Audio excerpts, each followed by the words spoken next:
जय दोस्तों, आप देख रहे हैं डीओ न्यूज़। अगर वीडियो पसंद आया तो वीडियो को लाइक कीजिए, चैनल को सब्सक्राइब कीजिए और बेल आइकन दबाना बिल्कुल मत भूलिएगा। और अगर हमें सपोर्ट करना चाहते हैं तो details pin comment description box और स्क्रीन पे भी फ्लैश करेंगी। आप हमें सपोर्ट जरूर करें, आपके सपोर्ट की हमको आवश्यकता है। धन्यवाद। जय हिंद दोस्तों, आप देख रहे हैं डीओ न्यूज़। आज हमारे साथ हैं राहुल कौशिक जी। सोशल मीडिया पे काफ़ी एक्टिव हैं पिछले 10-15 साल से और संघ से भी जुड़े हुए हैं। नमस्कार भाई साहब, कैसे हैं? नमस्ते जी, कैसे हैं आप? मैं बस बढ़िया भाई साहब।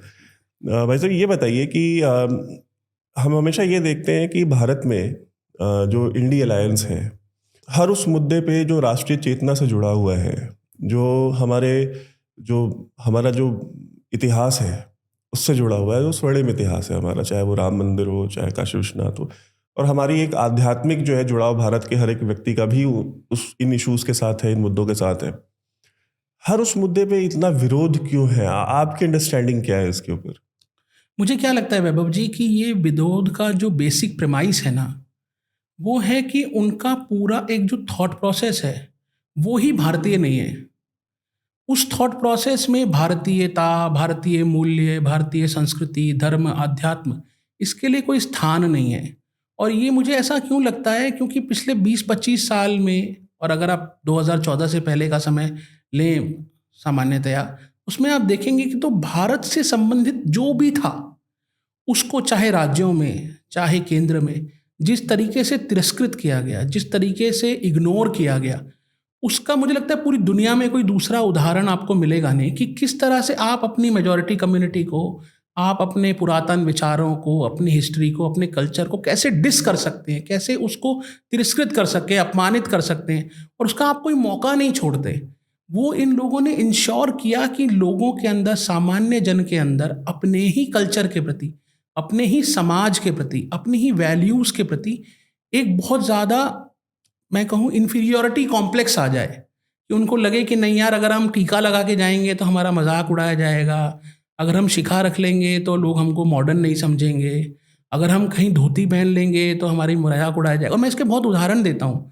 आप तो नॉर्थ इंडियन है, लेकिन अगर कोई पहली बार में आपको देखेगा तो लगेगा दक्षिण भारतीय हैं। जी। तो हम लोग फिल्मों को अगर देखें तो साउथ इंडियन कैरेक्टर्स, खासकर साउथ इंडियन ब्राह्मण्स का किस तरह से मजाक बनाया जाता था फिल्मों में, किस तरह से उनको वो पर्टिकुलर कुछ शब्द यूज़ करके, उनके कुछ पर्टिकुलर पहनावे बना के, उनकी भाषा का मजाक उड़ा के।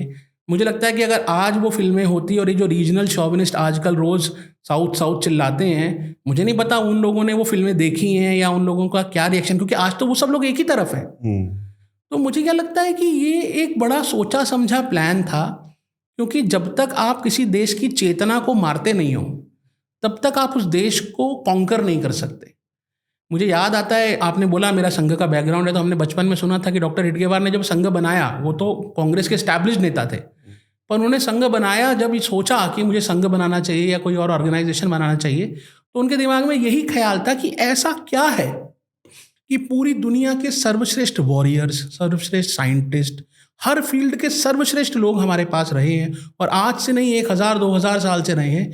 उसके बाद भी कोई ना कोई 10 आदमी लेकर आकर हमारे ऊपर राज कैसे कर लेता था। रॉबर्ट क्लाइव 15-20-50 सोल्जर लेके आया, कैसे उसने यहाँ राज करना शुरू कर दिया। उससे पहले इतने सारी लंबी श्रृंखला है इस्लामिक कॉन्कर की और पुर्तगीज़ की, फ्रेंच की, जो आए यहाँ और बस गए, यहाँ के लोगों को ऊपर राज करना शुरू किया। तो उसका जो बेसिक प्रिमाइस था वो यही था कि लोग आपस में ही लड़ते रहते थे। नोएडा का राजा अगर आनंद विहार में किसी का आक्रमण हो जाए तो सोचता था आनंद विहार वाला मर जाए, मुझे क्या फर्क पड़ता है। और वो भाव कहाँ से आता है? वो भाव तभी आता है जब आपके अंदर एक कॉमन एलिमेंट मिसिंग होता है, और वो कॉमन एलिमेंट है हमारी राष्ट्रीयता, हमारी संस्कृति। जब आप संस्कृति को जोड़ते हो, जब आप धर्म को जोड़ते हो, तो आप गंगोत्री से गंगा जल लेके और रामेश्वरम पर चढ़ाते हो। और तब नॉर्थ इंडिया में पैदा होने वाले श्री राम कहते हैं कि जय रामेश्वर दर्शन करहीं, ते तनु तजी मम लोक सिधरहीं। जो रामेश्वरम का दर्शन करते हैं वो तन तज के मेरे लोक जाते हैं, और दे गंगा जल लाही चढ़ाई, जो गंगा जल लाकर चढ़ाते हैं उनको सीधा मेरा धाम प्राप्त होता है। तो इस प्रकार की हमारी संस्कृति तो हर स्तर पर जोड़ती है। केरल से आके शंकर बद्रीनाथ में मठ बनाते हैं, हर क्षेत्र में हर तरह के लोग हैं, लेकिन इस भाव को तोड़े बिना, इस भाव को डिस्ट्रॉय किए बिना आप भारत को कॉन्कर नहीं कर सकते, आप भारत को विजय नहीं प्राप्त कर सकते। इस बात को मुझे लगता है पहले तो इस्लामिस्ट ने समझा, उसके बाद अंग्रेज़ों ने समझा, और उसके बाद उनके माइंडसेट के जो लोग भारत में रह गए उन्होंने समझा, और वो अब भी यही कोशिश कर रहे हैं। जब आपने जैसे इंडिया अलायंस की बात की, तो अभी आज क्या हो रहा है कि हम कास्ट सर्वे कराएंगे, हम नॉर्थ साउथ डिवाइड करेंगे कि हम रेवेन्यू ज़्यादा देते हैं और तुम इनकम ज़्यादा करते हो। अभी प्रधानमंत्री जी ने उस दिन अपने भाषण में बोला कि भाई अगर उत्तराखंड ये कह दे कि नदियाँ तो सारी मेरे यहाँ बहती हैं और मैं तो बांध नहीं बनाने दूंगा, तो तुम फैक्ट्रियाँ चलाओ, किस चीज़ की फैक्ट्री चलाओगे तुम्हारे यहाँ, और ऊर्जा कहाँ से आएगी? अगर उत्तर के पूर्व के जो अंडर डेवलप्ड राज्य हैं तथाकथित, चाहे वो उड़ीसा हो चाहे वो झारखंड हो, वो अगर कोयला देने से मना कर दे तो बाकी देशों के हिस्सों में कहाँ से बिजली आएगी? तो ये देश को जब तक हम एक यूनिट की तरह नहीं सोचेंगे, इस देश को जब तक हम एक यूनिट की तरह नहीं मानेंगे, तब तक कुछ हो नहीं सकता। और इस एक यूनिट के भाव को तोड़ने की ये कोशिश कर रहे हैं, और इसका बेसिक रीज़न यही है कि अगर वो इसको नहीं तोड़ पाए तो जिस तरह की एरिस्टोक्रेसी ये लोग देश में लाना चाहते हैं, ये लोग तो प्राइम मिनिस्टर पर आरोप लगाते हैं कि वो राजतंत्र ला रहे हैं। असली राजतंत्र तो ये है ना कि बाप का बेटा मुख्यमंत्री, बेटे का बेटा मुख्यमंत्री, और पीढ़ियां चलती जा रही हैं, परिवारवाद फूलता फलता जा रहा है, समाजवाद का परिवारवाद हो गया, इस्लामवाद का परिवारवाद हो गया। असली एरिस्टोक्रेसी तो ये है, और ये एरिस्टोक्रेसी तब तक नहीं आएगी जब तक जनता अपने आप को इतना हीन भावना से ग्रसित न कर ले कि उसको ये लगना शुरू हो जाए कि हम तो राज कर ही नहीं सकते, हमारे ऊपर एक राजा चाहिए, और वो राजा ये पर्टिकुलर नस्ल, ये पर्टिकुलर परिवार, ये पर्टिकुलर लोग ही हो सकते हैं। तो मुझे क्या लगता है कि एक बड़ा जो दृश्य हम देखने की कोशिश करें अगर इस पूरी कहानी में, तो वो यही है कि जब तक भारतीय मूल्यों को, भारतीय संस्कृति को ये लोग इस तरह से डिस करते रहेंगे, जो इनका मेन एजेंडा है to conquer the minds of the people. हम और आप कई बार डिस्कशन करते हैं, तो जो आज बहुत सारी चीज़ें जो मुझे लगता है कि पहले हमको लगता था कि वो फ्रेम में ही नहीं है, मतलब कौन सोचता था वैसे, पिछले कुछ सालों में एक थॉट प्रोसेस भी तो चेंज हुआ है ना। अगर आज हम कोई 1960-1970 के दशक की फिल्म देखते हैं तो हम सोचते हैं कि अरे यार, ये सीन तो अगर आज के समय होता तो आउटरेज हो जाता। या मान लीजिए अगर आदिपुरुष जैसी कोई मूवी आज बनी होती और इस प्रकार के सीन्स, इस प्रकार के डायलॉग उसमें होते, तो मुझे लगता है क्रिएटिव फ्रीडम के नाम पे लोग चला लिए होते उसको। पर आज आउटरेज हो गया, राइटर, प्रोड्यूसर, डायरेक्टर माफ़ी मांगते रह गए, पर कुछ नहीं हुआ। ये जो चेतना है लोगों की, ये चेतना is creating a fear in the minds of the people who want to destroy it. वही मुझे लगता है इंडिया अलायंस का पूरा मोटिव है। बाकी आप बताइए। आप नहीं, इसमें एक चीज़ मुझे ये भी समझ में आती है कि जैसे इन्होंने 70 साल 75 साल ना एक पूरा एक कहते हैं ना एक सतत एक कार्यक्रम चलाया, जैसे जो इंस्टीट्यूशंस के अंदर इन्होंने लोग जो है अपॉइंट किए, इंडोक्ट्रिनेशन पूरा। फिल्मों में भी अवार्ड उसी को मिलेगा जो समाजवाद की बात करेगा, जो सोशलिस्ट विचारधारा था। वो कितनी सोशलिस्ट है नहीं है वो भी डिबेटेबल है अपने आप में कि वो। मुझे याद आता है, मैं सॉरी आपको डिस्टर्ब करूंगा, फिर मैं भूल जाऊंगा। मुझे याद आता है कि एक बहुत हमारे मार्गदर्शक जैसे भैया हैं बड़े, उन्होंने एक बार कहा था हमको कि जब नेहरू जी की ज़्यादा पिटाई होने लगती थी तो मनोज कुमार को बुला के एक किसानों की फिल्म बनवा देते थे कि मेरे देश की धरती सोना उले ही रहे मोती, और जनता गाने गाने लगती थी और सब नॉर्मल हो जाता था। हकीकत आपकी पिटाई हुई चाइना में तो आपने हकीकत बनवा दी, कर चले हम फिदा, लोग रो रहे हैं थिएटर में बैठ के, नेहरू जी लता मंगेशकर का प्रोग्राम करा रहे हैं, और देश भूल गया कि क्या दुर्गति तुमने देश की कराई। तो ये एक पूरा प्लान्ड एफर्ट था। लेकिन अब जैसा आप एक अब अभी आरोप लगाया जाता है कि भाई जो रूलिंग पार्टी है ये इंस्टीट्यूशंस को कंट्रोल कर रही है। अच्छा, मुझे ये आज तक नहीं समझ में आया कि जब आप फिल्म इंडस्ट्री कंट्रोल कर रहे थे तो क्या वो इंस्टीट्यूशन का कंट्रोल नहीं था? क्या जब आप यहाँ पे ट्रेड यूनियंस कंट्रोल कर रहे थे अपने वामपंथी कोलैबोरेटर्स के साथ, तब क्या वो इंस्टीट्यूशन का पूरे शहर खा गए लोग, कानपुर खा गए, पूरा कानपुर खा गए, कलकत्ता, बंगाल आज तक इन्होंने उभरने नहीं दिया। मतलब बंगाल आज भी हम जाते हैं, बहुत मीठी बोली है, बहुत अच्छे लोग हैं, अच्छा खाना है, सब कुछ है, लेकिन उस राज्य की स्थिति क्या है? मुझे तो बड़ी हंसी आती है क्योंकि people romanticize the town buildings of Calcutta कि ये तो, लेकिन that city is actually settled in 1960s। वो वहां से आगे बढ़ी ही नहीं है। बिल्कुल। और मुझे तो, मैं मतलब कहना चाहूंगा कि मतलब it should be like a matter of outreach for people कि एक ऐसा शहर जो भारत की औद्योगिक प्रगति को लीड करता था, उसकी आज ये स्थिति होगी। और बंगाल की भी इन्होंने हालत की। और हम जब भी ये देखते हैं कि इन्होंने तो सारे इंस्टीट्यूशंस कंट्रोल किए। आप देख लीजिए JNU में इन्होंने जिस तरह के लोग डाले, मैं ये नहीं कहता हूँ कि जेएनयू में पढ़ने वाला हर इंसान जो है उस तरीके का है। ये नैरेटिव ये चलाते हैं कि हम पूरे जेएनयू से नफरत करते हैं। हमें जेएनयू से प्रॉब्लम नहीं है, लेकिन जेएनयू में जिस तरह की विचारधारा को पोषित किया गया और सरकारी समर्थन से किया गया, एक प्रायोजित तरीके से किया गया और उसको गढ़ बनाया गया टू क्रिएट सेसेशनिज्म। इंडिया के अलग अलग हिस्सों में अलगाववाद को एक इंटेलेक्चुअल कवर देने का उसको गढ़ बनाया गया। वहाँ से पत्रकार निकाले गए, वहाँ से और एजुकेशनल इंस्टीट्यूशंस में पढ़ाने वाले शिक्षक निकाले गए, जो कि इस देश के विभिन्न हिस्सों में जाकर के उन्होंने फिर उस चीज़ को आगे बढ़ाया है। लेकिन इसमें दुर्गति किसकी हुई? सबसे ज्यादा कुटाई वहां पे एनएसयूआई वालों की होती थी। हाँ, क्योंकि एबीवीपी तो चलो फिर भी वहां एक फोर्स था शुरू से, पर सबसे ज्यादा कुटाई एनएसयूआई वालों की होती थी। घुसने किसको नहीं दिया? प्राइम मिनिस्टर मनमोहन सिंह को घुसने नहीं दिया, इसी कन्हैया कुमार ने, जो आज कांग्रेस का नेता है। तो मतलब कांग्रेस ने ये सब भुगता भी है, लेकिन कांग्रेस को समझ नहीं आ रहा। मुझे लगता है कि कांग्रेस की स्थिति ऐसी है कि मैं आपको एक उदाहरण दूं तो 2015 में जब पहली बार आम आदमी पार्टी जीती दिल्ली में, तो हमारे एक मित्र हैं, उन्होंने फेसबुक पर लिखा कि कांग्रेस ने अपने आप को बॉम्ब बांध के अपने आप को एक्सप्लोड कर लिया। और वही हुआ, Congress on the cost of Congress आम आदमी पार्टी वन। ऐसे ही देश में इंटेलेक्चुअलिज्म, एजुकेशन, इस पूरे को इन्होंने थाली में रख के लेफ्टिस्ट को दे दिया, कम्युनिस्ट को दे दिया, और उसका परिणाम देश भुगत रहा है आज हर जगह। अभी वो ओपी जिंदल में 2 दिन पहले जो हुआ, एक लड़का कह रहा है कि ब्राह्मणिकल फासिस्ट फोर्स। मैं तो सोचता हूँ, I was talking to a friend of me, Pulkit मेरा साथ काम करता है, वो ओपी जिंदल से पढ़ा हुआ है, मैं उसको मुझे कल कह रहा था, कहता सर मुझे तो ये समझ नहीं आता कि ये इन लोगों ने ये शब्द सीखे कहाँ हैं? ब्राह्मणिकल फासिज्म, 22 साल का लड़का, 21 साल का लड़का, वो कहाँ से सीख के आ रहा है ये शब्द? नहीं, उसको रटाया गया है ना। हाँ, उसको लगता है। अच्छा, ये भी मैंने देखा है कि जो नई जनरेशन है, जो जेन जी कहते हैं, जेन जी में बहुत सारा, मैं सारे नहीं कहता, बहुत सारे उसमें बहुत अच्छे और राष्ट्रवादी और मतलब राष्ट्रीयता से ओतप्रोत जो है बच्चे हैं, मैं उनको जानता हूँ। लेकिन ये जेन जी में जो बहुत सारे जो यूथ, जो ये ओपी जिंदल और इस तरह की जो यूनिवर्सिटी अशोका यहाँ से जो निकल रहे हैं ना, मैं एक बार गया था इनमें से एक यूनिवर्सिटी में, मैं गया और मैं वहाँ पे बच्चों से मैंने बात करने की कोशिश की कि मतलब कि एक्चुअली ये क्या सोचते हैं। वहाँ मुझे समझ में आया कि उनको एक्चुअली कुछ भी नहीं पता है, उन्होंने पढ़ा कुछ भी नहीं है, उन्होंने फासिज्म भी नहीं पढ़ा है, ब्राह्मण और वर्ण व्यवस्था तो दूर दूर तक उन्होंने नहीं पढ़ी है, उसके अलावा जो इंडियन कल्चर है उन्होंने नहीं पढ़ा है, हिस्ट्री नहीं पढ़ी है, उन्होंने जो वेस्टर्न आइडियोलॉजीज जिनका वो वर्ड्स यूज़ कर रहे हैं। अच्छा, ये भी जो वर्ड्स है फासिज्म और ये इस तरह की पेट्रियार्की है, ये तो इन वर्ड्स की उम्र ही बहुत नई है। हाँ।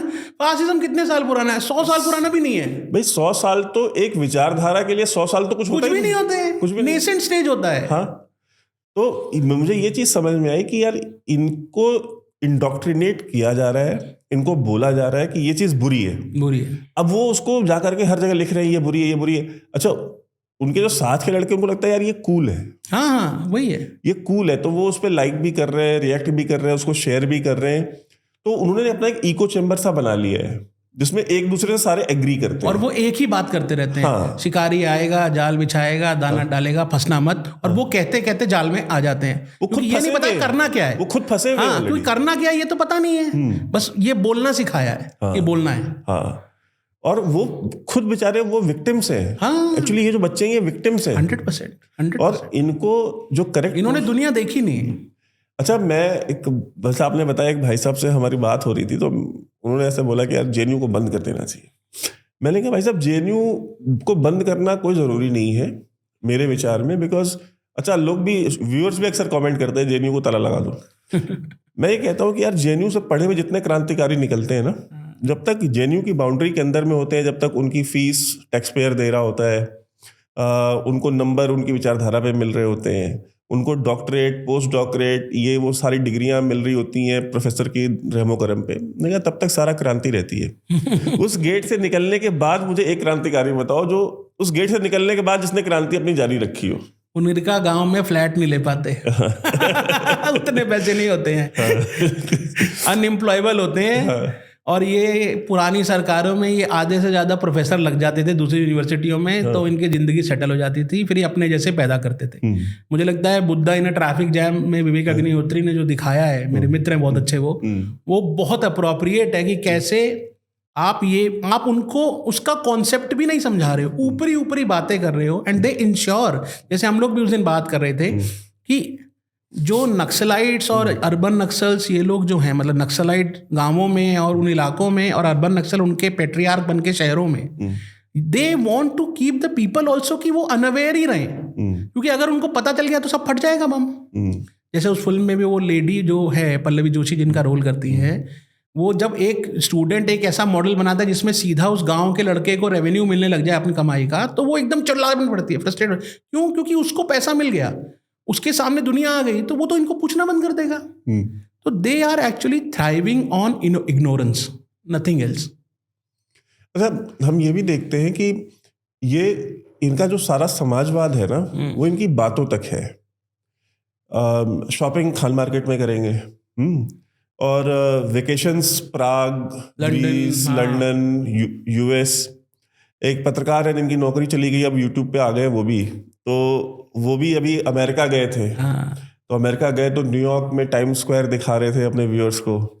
मैंने कहा कि यार सोचो ये इंसान कितना बड़ा स्कैमिया है, ठीक है, कि ये खुद यूएस गया हुआ है, न्यूयॉर्क में खड़ा है, व्यूअर इसका जो है वो बेचारा किसी गांव के किसी मोहल्ले के मतलब किसी एरिया के मतलब छोटे से कच्चे मकान में बैठ के 2 GB डेटा जो कि अंबानी ने दिया है, ठीक है, और मोदी जी के आशीर्वाद से मिला है, उस पर बैठ करके इसको सुन रहा है, इससे प्रभावित हो रहा है, और वो सोच रहा है, और उसको ये व्यक्ति न्यूयॉर्क का टाइम स्क्वायर दिखा रहा है।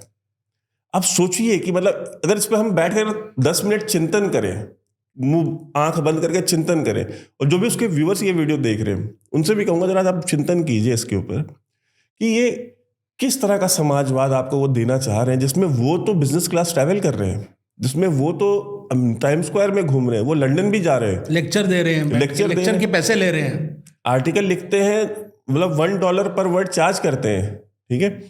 मैंने कहा यार इतना सब कुछ करने के बाद वो आपको समाजवाद का पाठ पढ़ा रहे हैं बिजनेस क्लास में ट्रैवल करके। मतलब ये जो हिपोक्रेसी है, जो देसी भाषा में कहे तो जो दोगलापन है इनका, कहीं ना कहीं लोगों को उससे निकालना भी तो हमारा दायित्व बनता है। राष्ट्रीय कर्तव्य है ये राष्ट्रीय कर्तव्य है कि लोगों को उठा कर और उनको ये समझाया जाए कि भाई जागो। हमारे यहाँ तो बचपन से शास्त्रों में पढ़ा ना, वयम जागरयाम पुरोहिता। क्या है हमारा मंत्री? ये है कि जगाना ज़्यादा से ज़्यादा लोगों को। तो मुझे लगता है ये तो हमारी फंडामेंटल ड्यूटी है कि हमको ज़्यादा से ज़्यादा लोगों को ठीक चीज़ क्या है, गलत चीज़ क्या है, इसका एहसास, इसका भान कराना चाहिए। क्योंकि अगर हम नहीं कराएंगे तो we as an aware citizen are Fehling.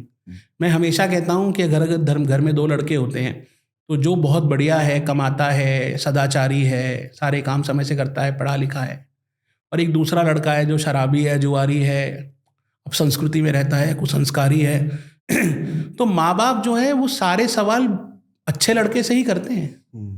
कितने बजे आएगा बेटा घर, आज कहाँ रह गया, वो चाहे फ्रस्ट्रेट हो रहा हो पर उसी से पूछते हैं। दूसरे वाले को तो चाबी देते हैं, तेरा मन करे तो आइए, तेरा मन करे तो नहीं, कुंडी खोल के सो जाइए।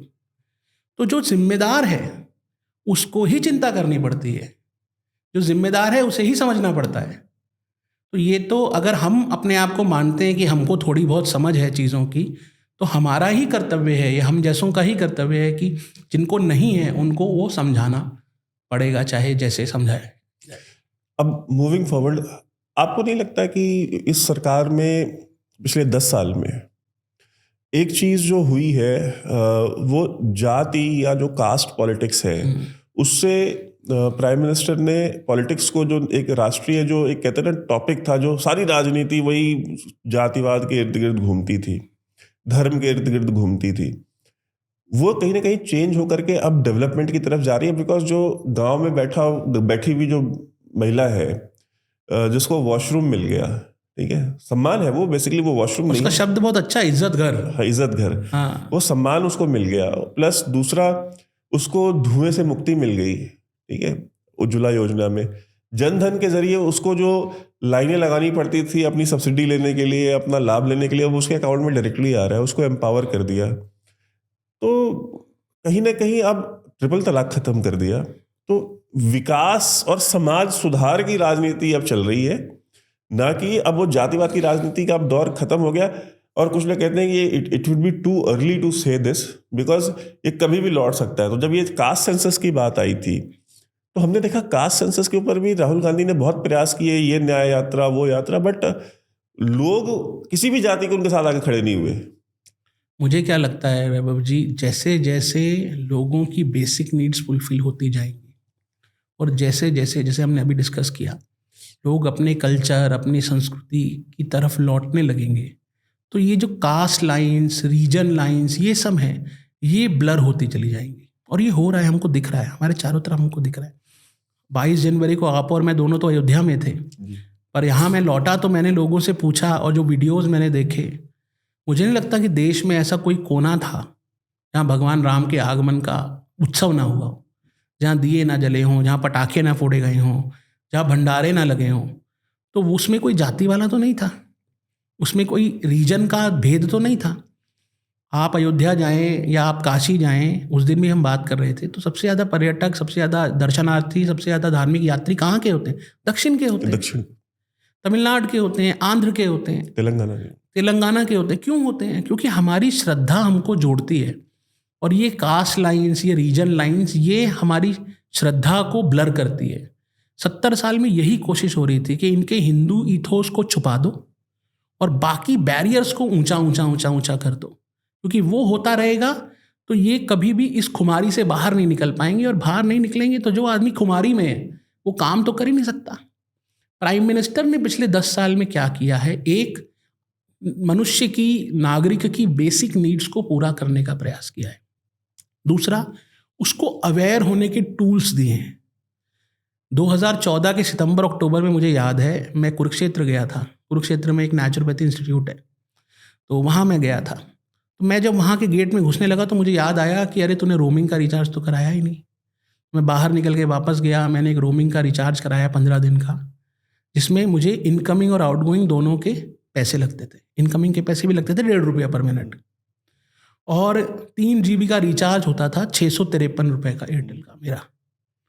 आज के दिन मैं रोज़ के 10 GB उड़ा देता हूँ। आज के दिन रोमिंग नाम का कोई शब्द नहीं है, और आखिरी बार आपने कॉल करने का पैसा कब दिया था आपको याद भी नहीं होगा। लोगों को इंटरनेट मिला तो उससे उनकी अवेयरनेस बढ़ी।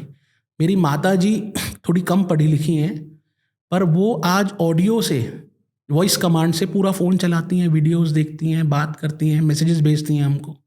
ये सब घरों में हो रहा है। ये बहुत हमारे चारों तरफ बहुत कॉमन है। ये ऐसा नहीं है कि मैं कोई अजूबी बात कर रहा हूँ। नॉर्मल रिक्शे वाला, हम लोग, मुझे याद है जब रिलायंस का फ़ोन पहली बार आया था, कर लो दुनिया मुट्ठी में, वो 500 रुपये महीना, तो हम लोग मजाक उड़ाते थे, पर क्रांति वहीं से शुरू हुई थी। अवेयर, और वो भी कौन लाया था? वो भी यही लोग थे। वो समय भी कौन सरकार थी? एक्चुअली तानाशाह लोगों की जागरूकता की कमी के बल पर ही बढ़ता है। उसके बिना अगर लोग जागरूक हो जाएंगे तो तानाशाह, ऑटोक्रेट नहीं टिक सकता। और मैं इन्हीं लोगों को, मैं बार बार कहूँगा, यही लोग ऑटोक्रेट है। ये आज नरेंद्र मोदी को ऑटोक्रेट कहते हैं। नरेंद्र मोदी ऑटोक्रेट नहीं है, नरेंद्र मोदी तो डेमोक्रेट है। अगर आपको कोई अवेयरनेस के टूल दे रहा है तो वो ऑटोक्रेट कैसे हो सकता है? तो लोगों को और आपने तो इतने सारे उदाहरण दिए जो लोअर क्लास के लोगों की चीज़ें हैं, चाहे मनरेगा को जियो लिंक करके इंश्योर करना कि सच में काम हो रहा है तो पैसे मिल रहे हैं, या जियो टैगिंग मनरेगा की। आपको पता है बंगाल में कितना बड़ा मुद्दा, 21 लाख लोगों को सरकार ने पेमेंट रोक दिया, और अब ममता बनर्जी और योगेंद्र यादव उसके खिलाफ वहाँ धरने पे बैठे थे। क्यों? क्योंकि 21 लाख लोग हवा ही थे, उनके काम का कोई रिकॉर्ड ही नहीं था, और उनको पैसे जा रहे थे। वो पैसे कहाँ जा रहे थे? किसी मदन मित्रा के घर में नौकरी, नोटों की गड्डियाँ उसकी लगी होंगी, तो वो सब बंद हो गया, वो पिलफरेज सारा बंद हो गया। और हमारे आपके जैसे मिडिल क्लास को अभी 5-7 साल से हमारे घर में ये PNG के कनेक्शंस आ गए। उससे पहले जब LPG का सिलेंडर होता था तो मेरे जैसे लोग भी लाइन में लगते थे एजेंसी पर जाके 2-2 घंटे, और फिर मोटरसाइकिल पे, स्कूटर पे बांध के सिलेंडर लाते थे घर पे। वो समाना तो हम सबको याद होगा, बिल्कुल, वो कोई बहुत पुरानी बात थोड़ी है। तो लोगों को इसी सब में उलझाए रखो ताकि लोग बड़ी सोच ही ना ला पाए। स्टार्टअप की कैसे सोचोगे जब आपको पता है कि सिलेंडर लाना है शाम को? और अब जिनके यहाँ सिलेंडर आ भी रहे हैं, उनके घर पे आ रहे हैं, लोगों को नहीं जाना पड़ता, सेम डे आ रहे हैं। 1-1 महीना वेट करते थे लोग, 15-15 दिन पहले बुकिंग कराते थे। ये कोई बहुत पुरानी बात थोड़ी है। ये रोमिंग वाली बात कौन सी बहुत पुरानी है? और यही मेरठ जाने में 4 घंटे लगते थे, अभी 5 साल पहले की बात है। आज हम 40 मिनट में पहुंच, तो 4 घंटे में भी अगर आप पहुंच जाए तो बहुत बड़ी बात है, क्योंकि 4 घंटे वॉज एस्टिमेटेड टाइम। हाँ, और ट्रैफिक लग गया क्योंकि सिंगल लेन रोड थी, सिंगल लेन रोड थी, उस पे इधर से कोई बुग्गी आ गई, आप खड़े हो, आप कुछ नहीं कर सकते, किसी का एक्सीडेंट हो गया, या ब्रिज घाट पर मेला लग गया, मुरादनगर पर गंगा जी पे मेला लग गया, आप खड़े हो, आप खड़े रह जाओगे 4-4 घंटे खड़े।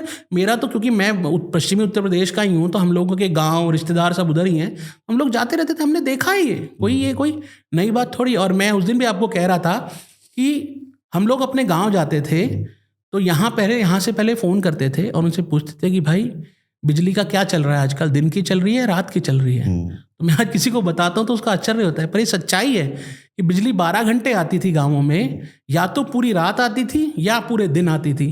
तो जब हम गाँव जाते थे तो हम उससे पहले फ़ोन करते थे कि भैया अगर दिन का हफ्ता चल रहा है तो हम आएंगे, नहीं तो अगले हफ्ते आएंगे। एक हफ्ता दिन आती है, एक हफ्ता रात आती है।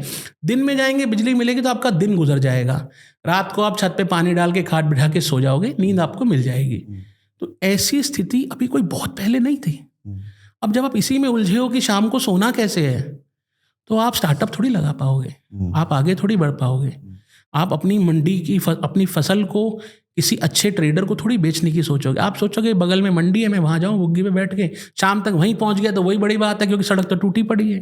राहुल भाई, इसमें एक चीज़ ये भी तो हमको देखने को मिलती है ना कि इनका जो पूरा का पूरा जो इकोसिस्टम है, वो इकोसिस्टम इंडिया के बाहर जो है ना वो बड़ा तगड़ा है। एनआरआई कम्युनिटी में अब ये प्रधानमंत्री को बोलते हैं कि प्रधानमंत्री इतना विदेश क्यों जाते हैं, ये वहाँ पे जाके इवेंट क्यों करते हैं। मैंने एक चीज़ देखी है, जो एनआरआई कम्युनिटी है, एनआरआई कम्युनिटी में सबसे ज़्यादा जो पेनिट्रेशन थी पहले वो इनकी थी। ये उनको ब्रेन वॉश भी करते थे, उनको अलग अलग थिंक टैंक जो बाहर थे उनके माध्यम से पेपर्स इशू करके वहाँ पे जाकर के लेक्चर्स दे करके उनको बताते थे कि एक्चुअल मसले क्या हैं। प्राइम मिनिस्टर ने कल्चर के साथ साथ, संस्कृति के साथ साथ साइंस पे भी उतना ही फोकस किया है। चाहे वो इसरो हो, चाहे डीआरडीओ हो, चाहे डिफेंस में हम देख लेते हैं, डिफेंस में जो है कि सेल्फ रिलायंस की बात हो, नेशनल सिक्योरिटी को प्रायोरिटाइज किया इन्होंने, मॉडर्नाइजेशन की तरफ गए। अब लोग, आप अग्निवीर, अग्निपथ, इन स्कीम्स की आप उनको क्रिटिसाइज कर सकते हैं, बट अगर आप बैठ करके पेपर पे आप देखेंगे तो आपके पास उसके अलावा और कोई चारा नहीं है। If you want to become a modern army, you want to become a modern force, अगर आपका 50% से ज़्यादा अगर आपका शेयर जो है आपके डिफेंस बजट का अगर पेंशन्स में जा रहा है, तो आप यार मॉडर्नाइज कब होगे? आप मॉडर्नाइज तो कभी नहीं हो पाओगे। Plus a large chunk of population in the armed forces is above 40 और अबव 45, तो आप कैसे तैयारी करोगे कॉम्बैट की? कॉम्बैट की कैसे तैयारी करेंगे? और ये कहीं ना कहीं एक मसला था, उसको एड्रेस किया प्राइम मिनिस्टर ने और एक बोल्ड स्टेप लिया। हमने ये देखा कि अनपॉपुलर डिसीजंस मैं लिख के देने को तैयार हूं, कांग्रेस डिसीजन कभी ना लेती क्योंकि ये अनपॉपुलर डिसीजन था, लेकिन राष्ट्र हित में था। प्राइम मिनिस्टर ने इस तरह के बहुत सारे डिसीजंस लिए हैं। तो कहीं ना कहीं हमको ये चीज़ नहीं देखने को मिलती है कि जो ये कहते हैं कि कांग्रेस जो है ना वो श्रिंक करती जा रही है और ये डेमोक्रेसी के लिए बहुत खतरा है ये चीज़। प्राइम मिनिस्टर तो नहीं श्रिंक कर रहा है, बिकॉज वो तो अनपॉपुलर डिसीजन ले रहे हैं, वो खुद से श्रिंक हो रहे हैं। तो इसके दो एस्पेक्ट हैं, इस पर आपसे चर्चा करेंगे। पहला तो क्या कांग्रेस का श्रिंक होना डेमोक्रेसी के लिए डेंजरस है, और दूसरा एक जो ये अनपॉपुलर डिसीजन लेने की जो एक क्षमता आती है वो कहाँ से आती है? देखिए, कांग्रेस की जहाँ तक बात है तो मुझे क्या लगता है कि जैसी वर्तमान में कांग्रेस है, ये तो जितनी श्रिंक हो देश के लिए भलाई करेगी। उसका कारण क्या है कि ये कांग्रेस वो कांग्रेस नहीं है जिसने देश की लड़ाई लड़ी थी। पहली बात तो अगर आप एकदम सामान्य नॉमेनक्लेचर से भी जाएं तो ये तो कांग्रेस इंदिरा है जो परिष्कृत होकर फाइनली दोबारा कांग्रेस हो गई। मेन कांग्रेस तो पीछे छूट गई थी, तो इंदिरा जी ने अपने चमचों की पार्टी बनाई थी, कांग्रेस आई, कांग्रेस इंदिरा। अच्छा, ये भी एक बहुत रूमर उड़ता है, सॉरी आपको इंटरजेक्ट कर रहा हूँ, कि अटल जी ने जो है इंदिरा गांधी को दुर्गा कहा था। उसका रिकॉर्ड है कहीं? कोई रिकॉर्ड नहीं है। ये अटल जी ने स्वयं भी कहा है आपकी अदालत में कि मैंने कभी नहीं कहा, मैंने उनकी प्रशंसा की, जो एक नेता के नाते विपक्ष के कर्तव्य है कि युद्धकाल में आप देश की सरकार के साथ खड़े हो। Unlike Congress, unlike these days, what's happening these days. आज सुबह ही सबूत जो कतर का जो विषय है, जो कतर में हमारे 8 वेटरन्स थे, कब से पकड़े हुए थे, और कांग्रेस ने, विपक्षियों ने, ये जो आप जिन पत्रकारों का, यूट्यूब के स्वनामधन्य पत्रकार, इनका जिक्र करे थे, इन्होंने कैसे रुदाली गान किए थे, वीडियोस बनाए थे। जयराम रमेश ने इतना लंबा स्टेटमेंट जारी किया था, आज सुबह वो वेलकम कर रहे हैं। इनको शर्म भी नहीं आती है। सबूत मांगते हैं। हाँ, सबूत मांगते हैं, आर्मी कॉम्बैट्स का सबूत मांगते हैं। ये सबूत मांगते हैं कि सच में तुम्हारी एयरफोर्स का विमान वहाँ गया था या नहीं गया था। इनको सारा जो है ना वो मोडस ऑपरेंडाई आप इनको प्रूफ में दो। वो हिंदी में एक शब्द है विघ्न संतोषी। इस समय ये लोग हर वो काम करना चाहते हैं जिससे देश में अनरेस्ट हो, जिससे देश में बवाल हो, जिससे देश में समस्याएं खड़ी हों, और ये जो एक अनअबेटेड विकास की यात्रा चल रही है ये रुके, लोगों का एम्पावरमेंट रुके। क्योंकि आपके पास पैसा आएगा, आपके पास टेक्नोलॉजी आएगी, आपके पास एक्सेस आएगी, तो आप अवेयर होगे। आप अवेयर होगे तो आपको दिखने लगेगा कि यार मेरा देश तो बहुत बढ़िया है, तो मैं क्यों इसको दुखी रहा, मैं क्यों ब्रेन ड्रेन हमारा यहाँ इतना बढ़ रहा था, क्यों हम लोग हर चीज़ में अपने देश को गाली देते थे। आज से 5 साल 10 साल पहले के सिनेरियो को आज के दिन हम सोचते भी नहीं है वैभव जी। क्या हाल था हर चीज़ में, चाहे नेशनल सिक्योरिटी हो, चाहे सामान्य परिचर्चाएं हो लोगों के बीच में, लोग कहते थे कि बस किसी तरह देश से बाहर निकल जाएं। आज कुछ ही रीजन्स में देश के वो नोशन बचा है कि हमको देश से बाहर निकलता है, और जिन रीजन्स में वो नोशन बचा है वो रीजन कुछ समय बाद किसी लायक नहीं रहेंगे। ये मैं और आप देख ही रहे हैं ऑलरेडी कहाँ होते थे वो राज्य, और आज वो राज्य कहाँ पहुँच गए हैं और कहाँ पहुँचने की ओर जा रहे हैं, ये किसी से छुपा नहीं है। तो ये तो जितना बढ़ेगा, और उत्तर प्रदेश जैसा राज्य जिसने पिछले 5 साल में लीप्स एंड बाउंड्स में ग्रोथ किया है, इंडस्ट्रियलिस्ट आ रहे हैं, ग्रोथ रेवेन्यू आ रहा है, इन्वेस्टमेंट्स आ रही हैं। क्यों आ रही हैं? इसीलिए आ रही हैं क्योंकि लोग अवेयर हो रहे हैं, लोग सेल्फ रिलायंट हो रहे हैं, लोगों को सुविधाएं मिल रही हैं, लॉ एंड ऑर्डर ठीक हो रहा है, बुरे लोग पीछे जा रहे हैं, अच्छे लोग आगे आ रहे हैं। ये जहां रुकेगा, इसीलिए मैं कहता हूं कांग्रेस अपने राज्यों में क्या कर रही है आज के दिन। कर्नाटक की सरकार के मुख्यमंत्री चार्टर्ड में बैठ के दिल्ली आकर कहते हैं कि हमको रेवेन्यू का शेयर नहीं मिल रहा है। ये काम है मुख्यमंत्री का। मुख्यमंत्री का ये काम है कि आप सड़क पर बैठ के धरना दो। चन्नी जब पंजाब के मुख्यमंत्री थे, जब प्रधानमंत्री को, जब उनकी सब सुरक्षा को लेकर के इन्होंने इतना बड़ा कॉम्प्रोमाइज़ किया और प्रधानमंत्री को वहाँ पे घंटों जो है रुक करके सड़क पे वेट करना पड़ा, और बेसिकली जो एसपीजी के लोग थे उन्होंने सुरक्षा चक्र बनाया और बचाया प्रधानमंत्री को। उस समय उनका क्या रवैया था चन्नी का? उनका क्या बयान था? उनका बयान था कि नहीं जी ऐसा तो कुछ हुआ ही नहीं, कोई डेंजर था ही नहीं, और ये तो कि नहीं कि कुछ नहीं हुआ, ये तो हमको बदनाम किया जा रहा है, किसानों को बदनाम करने की साजिश। और चन्नी को कौन लाया था? ये उठा के चुन के लाए थे उसको, ढूंढ के। ही वॉज देयर एकदम एब्सोल्यूट प्रोडक्ट। यही लोग तो लाए थे उसको। हाँ। एक बढ़िया राष्ट्रवादी मुख्यमंत्री था वहाँ। हाँ, अमरिंदर सिंह, जो बॉर्डर्स के लिए चिंतित था, जो नशे के लिए चिंतित था।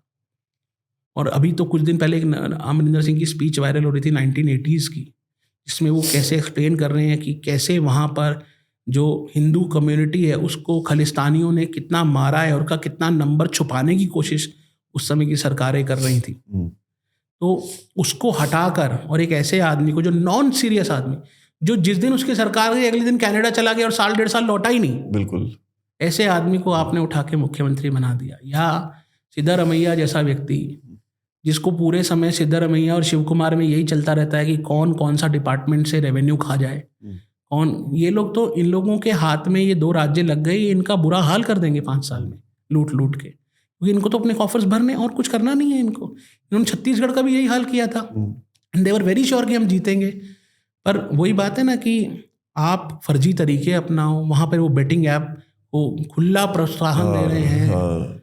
पूरा भविष्य का भविष्य बर्बाद। राजस्थान में वो महादेव ऐप जो है पूरी, और वो दुबई बिठा दिया उसे ले जाके कि उसके ऊपर कोई एक्शन ना हो, और वो सीधा सीधा मुख्यमंत्री को ला के पैसे दे रहा है। इस देश में कांग्रेस जो अभी की कांग्रेस है, ये तो जितनी जल्दी खत्म हो, और ये जो अभी का विपक्ष है, खासकर ये जो छोटी छोटी पार्टियां बहुत सारी अलग अलग राज्यों में, ये तो जितनी जल्दी खत्म हो, खासकर तो परिवारवादी पार्टियां, उतना देश के लिए भला ही भला है। ये ऑपोजिशन, देश की ऑपोजिशन कैसी होती है वैभव जी? नवीन पटनायक भी तो ऑपोजिशन है। अपने राज्य में वो लड़ते हैं केंद्र सरकार से, पर राष्ट्र के मुद्दों पर साथ खड़े होते हैं। आपको ऑपोजिशन ऐसे तो चाहिए, अटल बिहारी वाजपेयी जैसी। मैं तो कहता हूं इनको मायावती से भी सीखना चाहिए। हाँ, जो नरसिंह राव का विरोध करे, लेकिन जब कश्मीर का इशू आए तो नरसिंह राव कहे कि नहीं, मैं अपने मंत्री को नहीं भेजूंगा, मैं अटल बिहारी वाजपेयी को डेलीगेशन का नेता बना के यूएन भेजूंगा। वो भाव आपके अंदर आना चाहिए ना। अब मायावती को ही देख लें। आप देख लें सीए के मुद्दे पे उन्होंने कहा कि भाई जो पाकिस्तान और बांग्लादेश में और अफगानिस्तान में सबसे ज्यादा पीड़ित जो हिंदू या ट्राइबल्स हैं, वो 99% तो दलित है।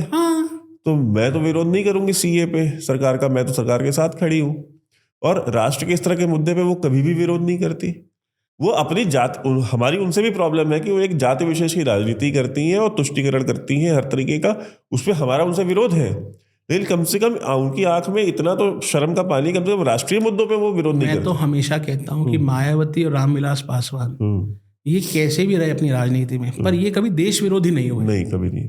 मायावती तो खास तौर पर कभी देश विरोधी नहीं हुई।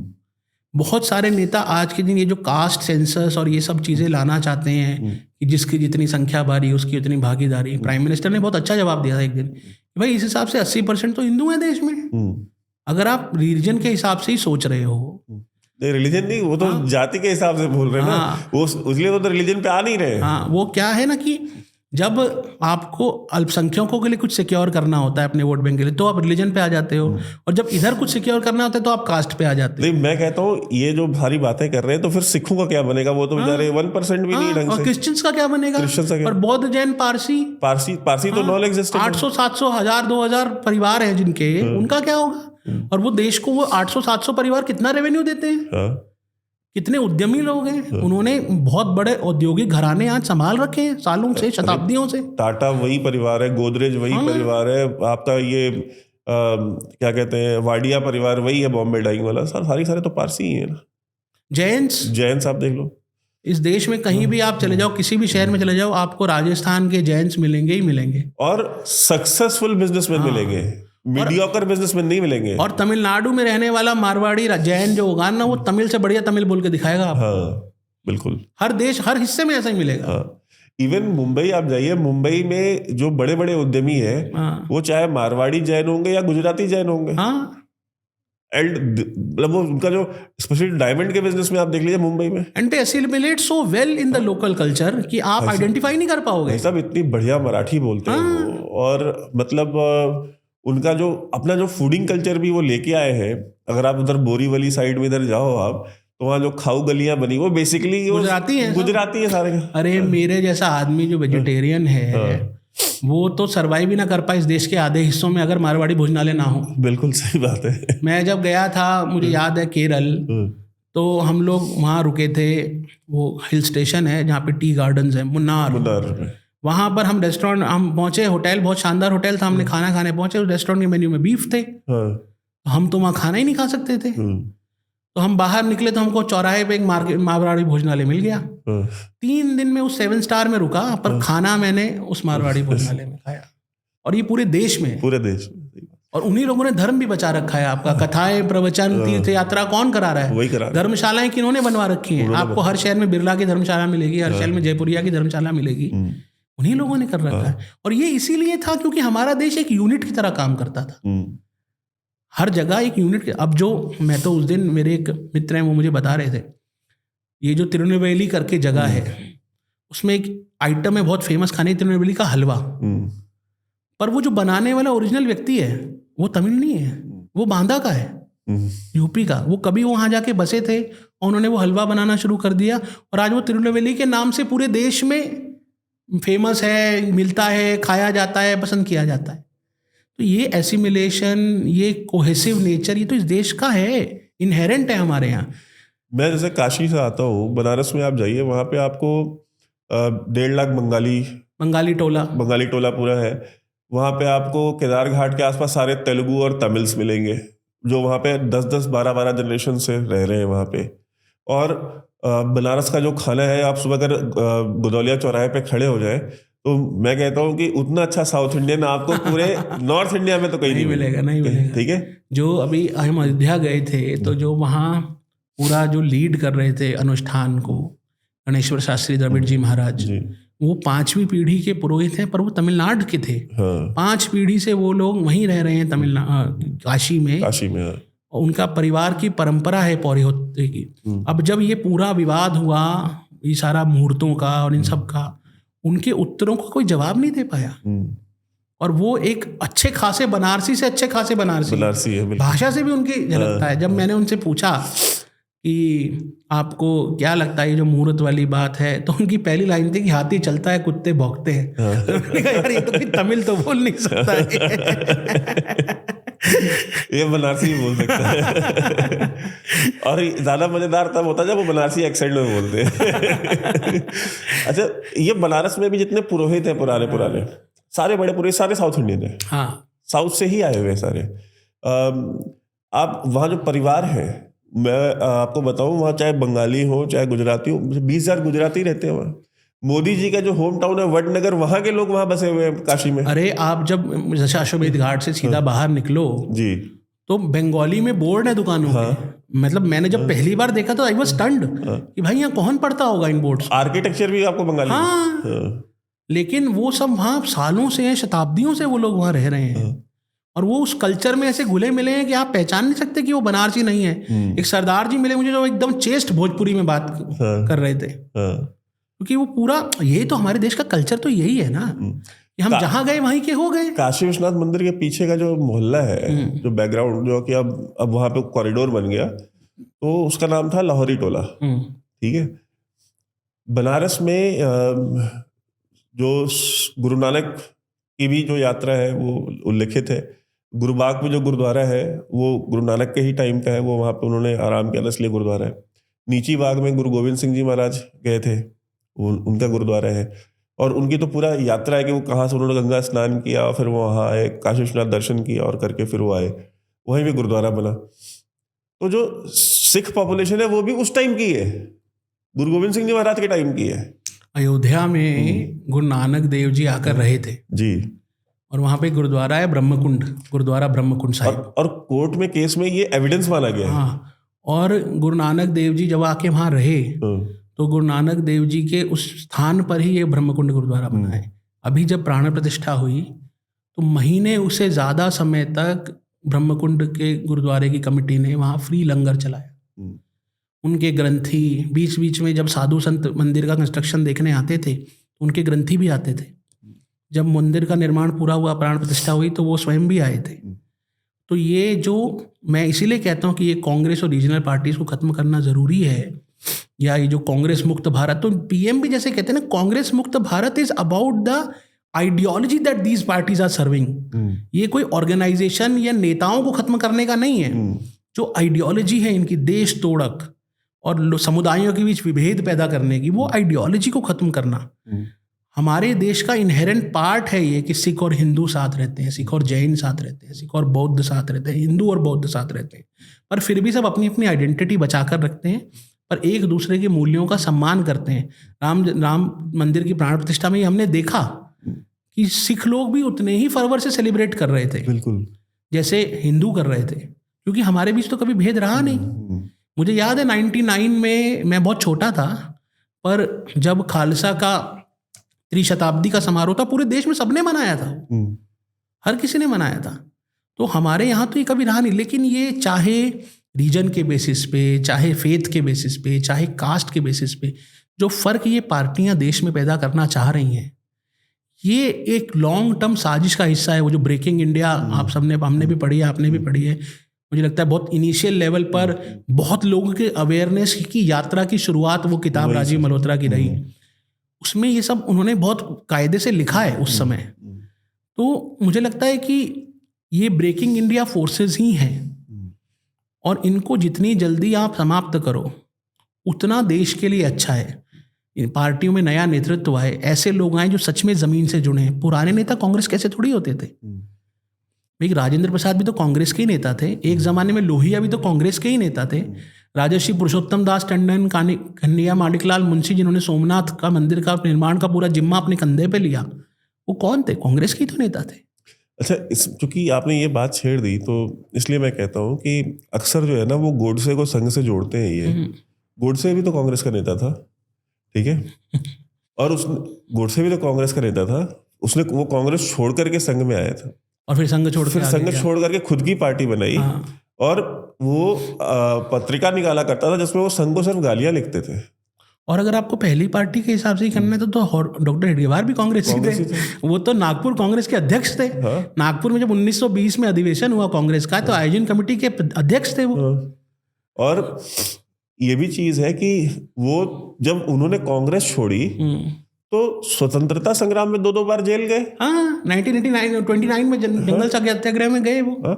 और जेल भी गए, और कलकत्ता में और बाकी दक्षिण के राज्यों में जो क्रांतिकारी थे उनके साथ कोलैबोरेट करके वो संतज्ञ की लड़ाई लड़ रहे जब थे। उन्होंने अपनी पढ़ाई की, अनुशीलन समिति के साथ वो जुड़े रहे पूरे समय, उनके पत्रों का ट्रांसफर कराना और चीज़ों को, स्टफ को इधर से उधर पहुंचाना, ये सब डॉक्टर एडगेवार करते थे कोलकाता में जब वो अपनी MBBS कर रहे थे। हाँ। तो ये तो क्या है ना कि जैसे प्राइम मिनिस्टर ने एक उदाहरण दिया था, मैं आपको बताऊंगा, कि जो पुरानी लोकसभा जिसको अब संविधान सदन कहते हैं, उसके अंदर जो प्राइम मिनिस्टर का बेंच है, उस बेंच के नीचे प्राइम मिनिस्टर्स के नाम लिखे होते थे। तो मुझे याद है कि 3-4 साल पहले प्रधानमंत्री ने ये उल्लेख किया था कि वहाँ केवल 3 नाम लिखे थे, और वो 3 नाम एक ही परिवार के थे।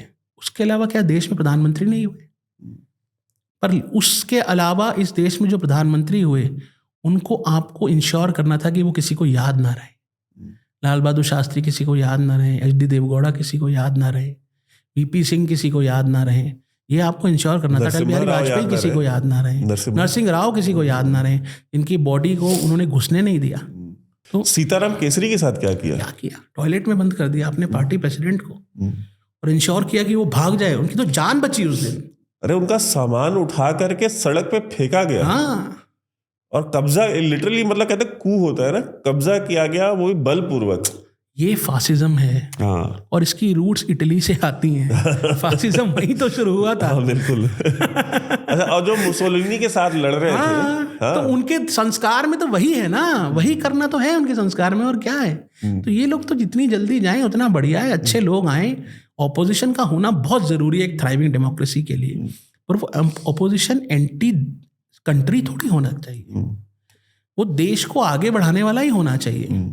आप आमने सामने बैठ के लड़ो ना, आप आमने सामने बैठ के आर्ग्यू करो, पर जो मुद्दे देश के लिए जरूरी हैं, तो देश की सभ्यता के लिए जरूरी। बताइए, अगर राम जन्मभूमि पर, कौन सा देश है दुनिया का जहां पर गुलामी के प्रतीकों को नहीं मिटाया गया? और राम तो हमारी आस्था के सबसे बड़े प्रतिमान है। मतलब पैदा होने से लेके मरने तक हर जगह राम है। राम नाम सत्य ही बोलते हैं जब आदमी मरता है तो, और सड़क पे दिख जाता है तो बोलते हैं राम राम। छोटे बच्चे को हम लोग परिवार में राम जी करके बोलते हैं। तो ये तो बहुत कॉमन है। मतलब राम तो हमारे, और बिहार, पूर्वी उत्तर प्रदेश आप चले जाओ तो जमाई को लोग राम जी कहते हैं। तो राम तो हमारे देश के हर पार्ट के फंडामेंटल हिस्सा हैं, हमारे रिचुअल्स के, हमारी मर्यादाओं के, हमारी संस्कृति के, हमारे त्योहारों के। और कौन ऐसा हमारा भगवान भी है जिसके लौट के आने पर इतना बड़ा उत्सव होता है कि आज वो देश का सबसे बड़ा उत्सव है।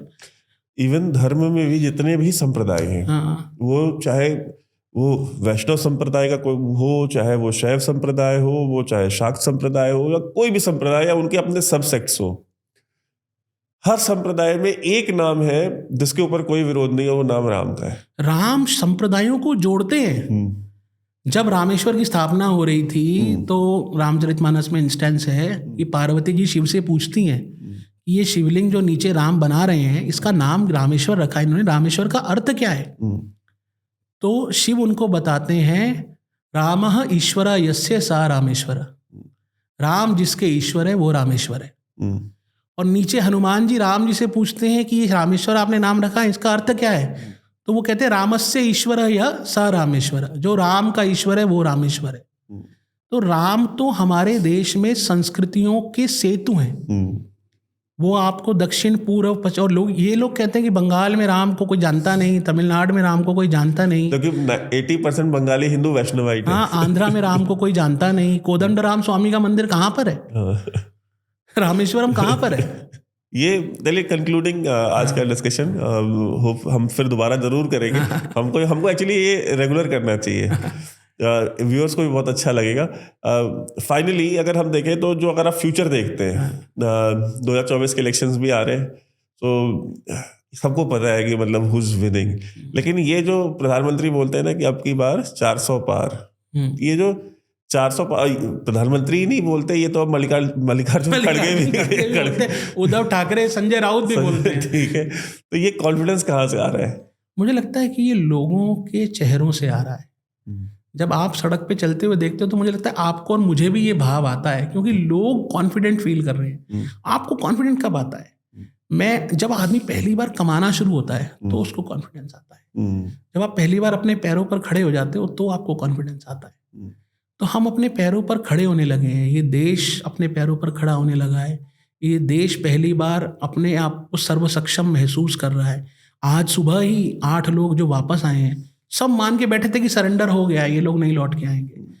कोई दुनिया में, कोई भारत में उदाहरण नहीं था कि अभिनंदन जैसा कोई सोल्जर उधर गया और वापस लौट के आ गया।